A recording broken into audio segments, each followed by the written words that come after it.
It was a sticky Thursday afternoon in Milton Springs, a sleepy suburban town tucked just outside the capital. The kind of place where news moved slow and people thought racism was a thing you watched in documentaries about the 1960s. 17-year-old Amara Bellamy knew better. She'd grown up with privilege, the kind that came with round-the-clock security details, private schools, and summer trips to Geneva. But she also grew up with a mother who insisted she never forget who she was or what she looked like in a society not built for her. Her mother, Elena Bellamy, was the sitting Minister of Justice, and the first black woman to ever hold the position in the country's history. Elena didn't believe in shielding Amara from the truth. Even when you shine, she told her daughter many times, someone will try to dim your light because it blinds them. Amara had heard the stories. She'd seen the statistics. But she'd never experienced it so personally. Until today, she was on a solo road trip, a symbolic rite of passage allowed by her mother, on the condition she'd stay within certain counties. Her security detail stayed a few cars behind, invisible unless needed. Amara had stopped at a small gas station to stretch her legs, grab a drink, and use the restroom. That's when she saw them.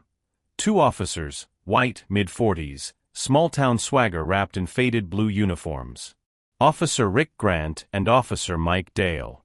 They leaned against their cruiser, half bored, half arrogant, eyes scanning her like a threat and a joke at the same time.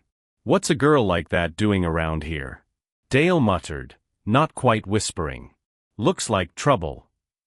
"Maybe she's here to teach us about critical race theory," Grant chuckled. They weren't expecting a response. But Amara heard them. She paused at the door, turned slowly, and gave them a look. Not angry. Not frightened. Just disappointed. She walked inside the station, grabbed a water bottle, and pulled a granola bar off the rack. When she came out, the officers were still there. "Hey miss," Dale called, stepping forward. "You pay for those?" "Yes," Amara replied calmly. "Mind showing us a receipt?" he asked. "We've had reports." "Can't be too careful, and no, you haven't had any reports," Amara replied. "You just don't like the way I look." Grant's hand twitched near his holster. "Watch your tone." Amara locked eyes with him. "Or what?" She pulled out her phone and hit record. "Please continue." He didn't move. Dale smirked, but he wasn't laughing anymore. "Got ID?" Amara opened her bag and handed him a sleek black wallet. Dale flipped it open, saw her name, and laughed until his eyes landed on a security clearance badge tucked behind her license. His face dropped. "You've got to be kidding me," he muttered. Officer Grant peeked over his shoulder, and his face went white. He stepped back as if burned. "Amara K. Bellamy," she said. "Daughter of Elena Bellamy.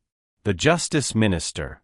The one who just passed that national police reform bill." You're her kid?" Grant stammered. "I was her daughter 5 minutes ago, too," she replied. "But that didn't stop you from racially profiling me." A black SUV rolled up. Two plainclothes agents stepped out. One walked to Amara. "You okay?" he asked. "Yes," she said. "But they're not." Within 2 hours, the story was already brewing. A gas station clerk had captured footage of the officers outside.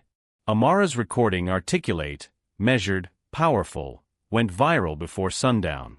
By the time Amara arrived back in the capital, her mother was already waiting at home. Elena Bellamy was a force in a navy pantsuit. Not just a politician, an institution. She didn't raise her voice, but her presence alone made senators stop mid-sentence. Amara hugged her quietly. "You handled it like a lawyer in training," Elena said. "But I wish you hadn't had to." The media storm erupted the next morning. Breaking: Justice Minister's daughter racially profiled by officers in Milton Springs. Cable news, social media, radio, everyone was talking about it. Some praised Amara for keeping her composure. Others, predictably, tried to twist the narrative. How were the officers supposed to know who she was? One conservative anchor huffed. "That's the point," replied a panelist. "They shouldn't have to know who she is to treat her with respect." Officer Grant and Officer Dale were placed on immediate administrative leave. Their department tried to frame it as a misunderstanding, but their body cams told the truth. The mocking tone. The assumptions. The defensiveness once power shifted. Amara was invited to speak at a press conference. At first, she didn't want to. "I don't want to be a symbol," she told her mom. "You don't have to be," Elena replied. "Just tell the truth." That's powerful enough. So she did. Standing beside her mother on the steps of the Ministry of Justice, Amara spoke. "I wasn't scared. I was angry. Not just for me, but for every black girl who doesn't have a mother in high office. For every kid who gets laughed at, dismissed, threatened, and doesn't have an agent in an SUV 5 minutes away. My mother has fought to reform this system, but systems don't change unless culture changes with them. If my last name hadn't been Bellamy, I don't know if I'd be standing here, and that should scare everyone." Her speech echoed across the country. The officers were eventually fired, not just for the incident, but for a pattern of misconduct uncovered during the investigation. A civil rights probe was launched into the Milton Springs Police Department. And Elena Bellamy pushed forward with new legislation that created stronger accountability systems for law enforcement. As for Amara, she declined interviews with late-night hosts and magazine spreads. Instead, she focused on applying to law school. She had a new fire in her now, a clarity one day she'd return to that gas station town. Not as a victim, but as the prosecutor.